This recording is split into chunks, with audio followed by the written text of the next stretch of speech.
The Situation Room with Wolf Blitzer, weekday afternoons at 5 Eastern on CNN. You heard President Obama say earlier in the week that UN resolutions and statements not going to create a Palestinian state. You need to negotiate that directly with the Israelis. And you just heard Prime Minister Netanyahu say he's ready to sit down immediately and negotiate, but with no preconditions. What's wrong with that? And exactly, what are we negotiating? Well, we are negotiating the two-state solution, a Palestinian state, as we heard from Mr. Netanyahu now, and Israel.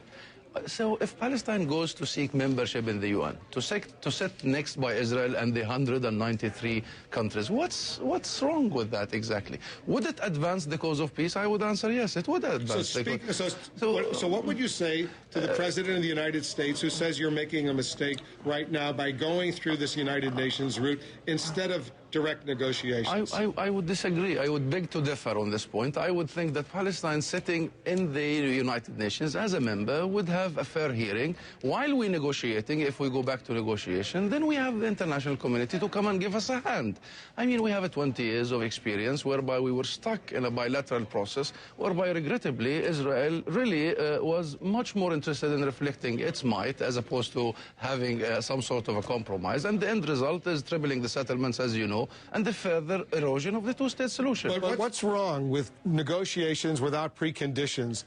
Isn't that better than just letting the stalemate go on and could deteriorate? But it's not a precondition. You mean if you are negotiating... The precondition being that Israel must free settlements. It's not a condition. If you are negotiating the end of occupation on the 67 borders and dismantling all settlements, would it make sense to you to negotiate while these settlements are being expanded? Would it make sense to you that if America, the only and the sole arbitrator in this, the sole mediator, cannot even get Mr. Netanyahu to free settlements for 3 months, would you believe in a process that would eventually lead to a peace agreement? To all settlements? So it's just about logic. It's about how do you... And Mr. Netanyahu equating settlements, our call for stopping this illegal activity, not illegal according to the Palestinians only, illegal according to Mr. Obama, illegal according to the United Nations and the Europeans, equating it with the issue of refugees, that they were forced illegally out of their homes and now living in refugee camps. You know, this is exactly why we're seeing the United Nations. We're seeking it because we need to refer to international law, to some universal standards. But if there were negotiations and it led to a settlement along the lines of what President Obama suggested, the pre-67 lines with mutually agreed land swaps, then presumably some of those settlements not only would be frozen, but they would be dismantled, as the Israelis did in Gaza.